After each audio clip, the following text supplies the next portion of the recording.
I'm not talking only about the operators, I'm talking the full value chain, from your operators up to the senior management level, to understand what does it actually mean to go autonomous.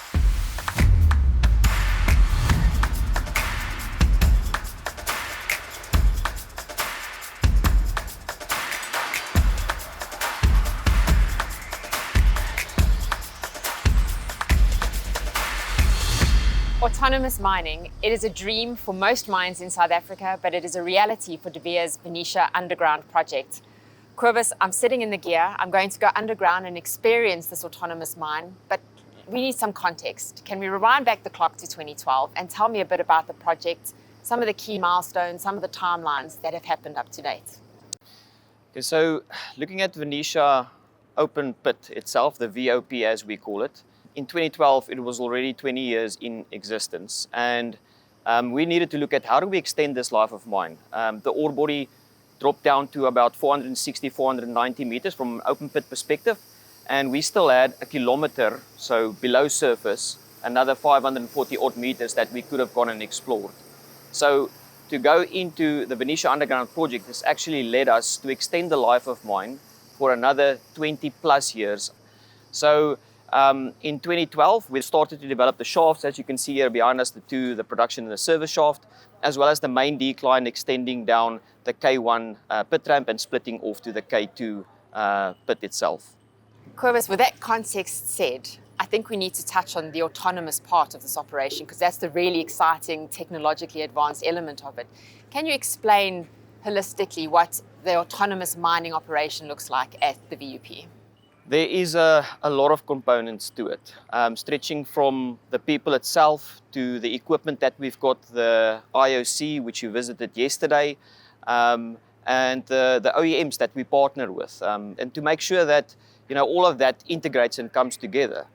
So from an autonomous point of view, specifically for Venetia Underground, there's a couple of pieces of kit or equipment that we are looking at. Being a world-class mechanized mine and looking at the roadmap that we've got on automation, there's definitely a safety and a productivity portion that's linked to it from a mining efficiency point of view, to make sure that we explore all the opportunities that there are within the market and ensuring that we keep our efficiencies to the best that mechanized mining has to offer.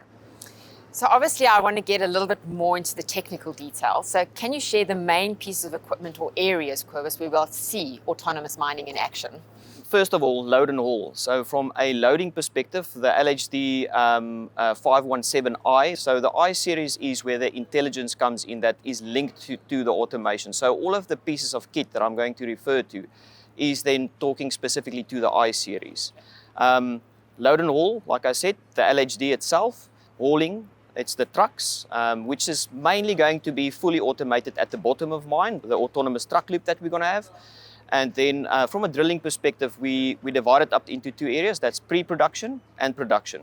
From a production point of view, it's the long hole rigs that drills the rings for us. And from a pre-production point of view, it is the 422i drill rig, which drills the face, and it also has full autonomous capability. So naturally what comes to mind when we talk about such a complex, relatively new system like autonomous mining, to the extent that you've described, there must be some complexities you have to overcome or some challenges that you've had to deal with along the way. Do you want to share some of those experiences, Cobus? Yeah, so there's definitely a lot of complexities involved. But fortunately for us, we have been partnering with Sandvik to assist us as the OEM in setting up the systems for ourselves. We talk about Optimine, Automine, and the I-Series rigs from their side.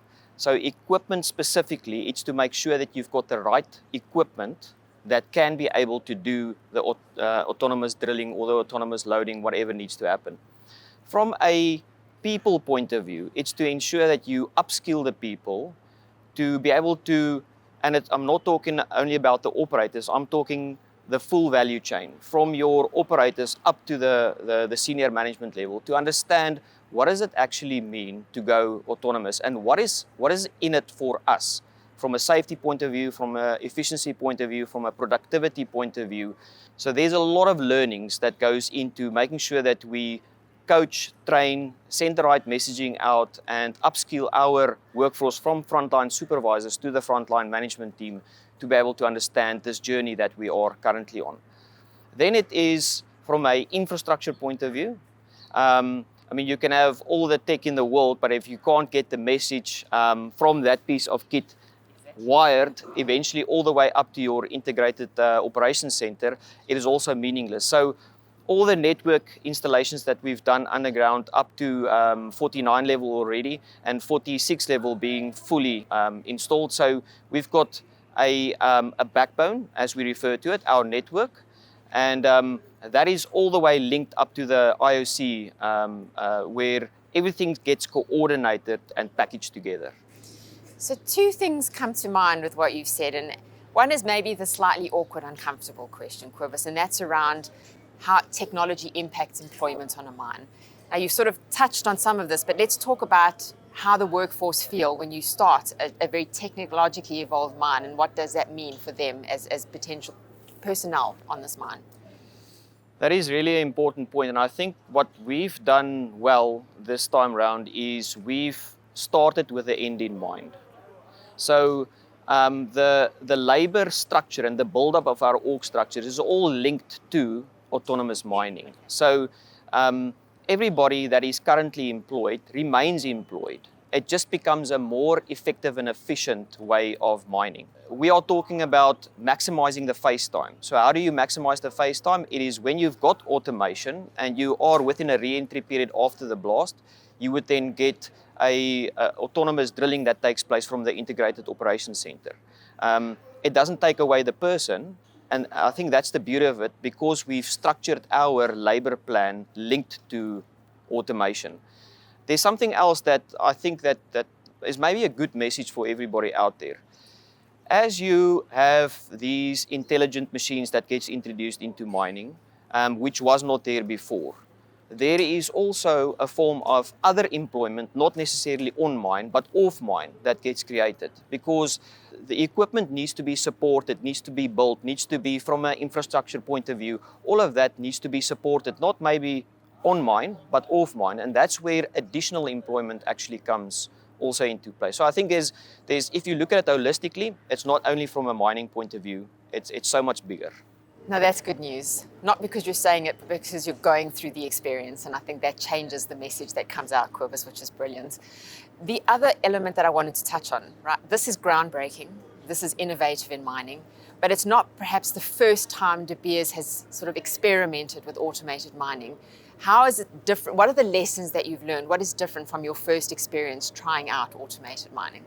I think one of the big challenges for us was to ensure our critical path in terms of development links up with the bottom of mine in time to be able to do autonomous hauling at the bottom of mine. And that is all linked with our ramp up in production and also with steady state production in terms of getting the ground handling from the ore body itself to the production shaft. The big thing for us is then how do you get those trucks underground and in time to be able to do that, and the size of trucks that you choose. So the 60-tonner trucks that we chose to go for at the bottom of mine, definitely too big to be able to send down the production shaft here, and all the other pieces of equipment is going down the production shaft. So it is to make sure that we've got that critical path of the K1 decline all the way developed to the bottom of mine to be able to drive down the trucks and not cut them up into pieces and then sling them down the shaft. I mean, compromising the integrity of the equipment itself.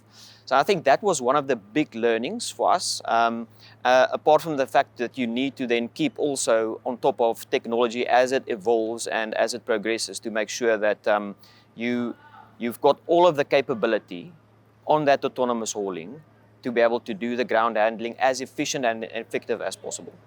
What about the network components of this mine? Obviously, for me, I would think that could be a red flag if something went down in terms of networking. So definitely, it is to have redundancy in the system. I think that's the first thing, and to plan that from the get-go. So have your infrastructure all the way as we call it a double loop, but to basically have ring feed installed on all of the levels with regards to your network, your backbone. UPS systems to be able to, when you do have a power failure, to be able to provide that just for that short period of time where you need the power to still run, to be able to provide that power. But what then happens if it does go down for a day? Okay, so all the autonomous I-series fleet or pieces of equipment has got the ability to capture the data on the equipment itself. So even if the information or the network does go down, the information is still kept onto the machine. It's as easy as taking a USB stick and downloading it.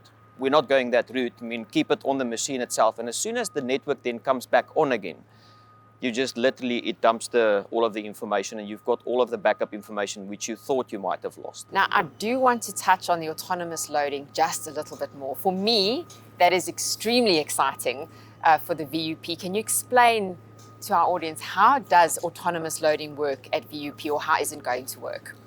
So there's obviously there's 3 phases. The first phase is then doing it yourself, the operator in the seat and doing the loading. And I mean, that's what we're doing. We've done that at 46 level specifically with the startup of first production.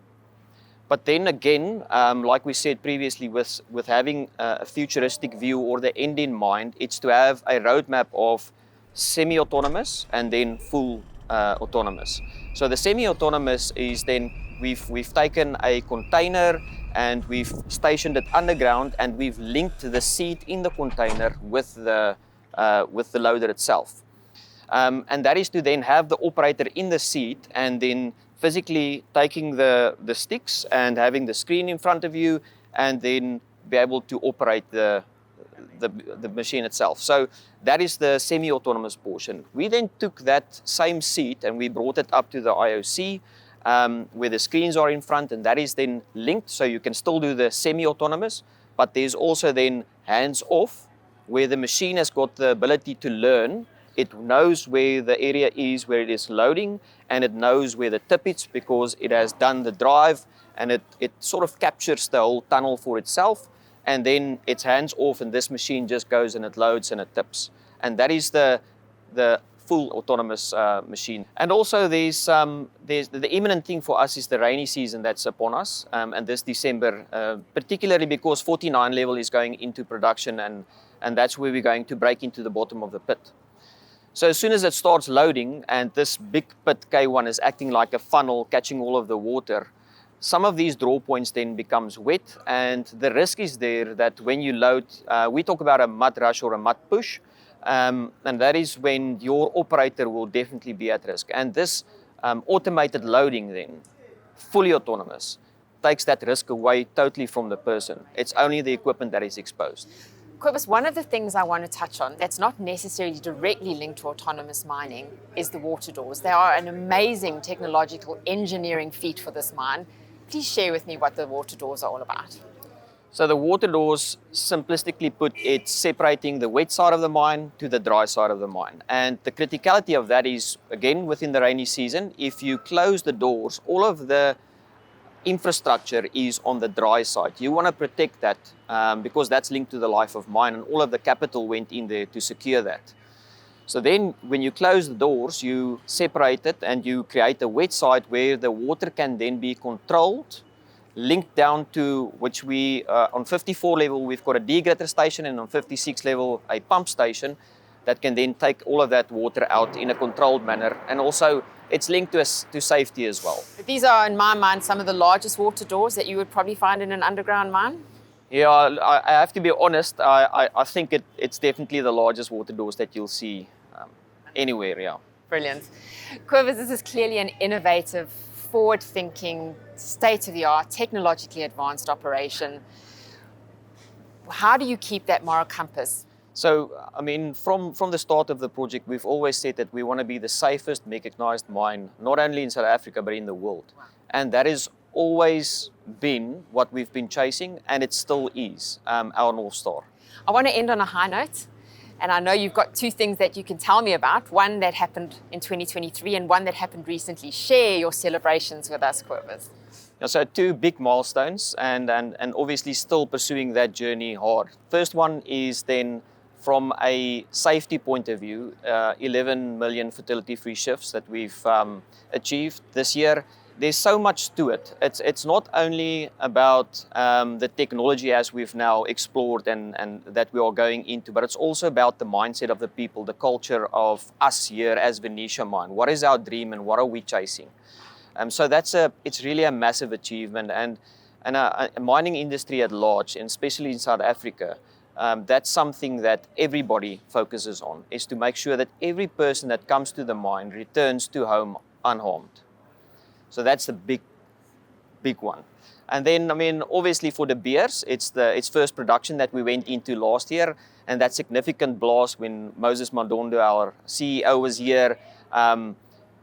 It was such an amazing time for the whole mine, because everything actually came together at that specific point. Everything that we've been chasing from 2012 up until last year, it came together, and it's progressing. Cobus, thank you for taking the time to share this innovation story with me. It's an incredible journey that you've been on, and I can't wait to see the end result, even though you're delivering amazing things already. So thank you so much. Thank you very much. If you want to engage with more industry experts like Cobus, we'll see you at Mining Indaba.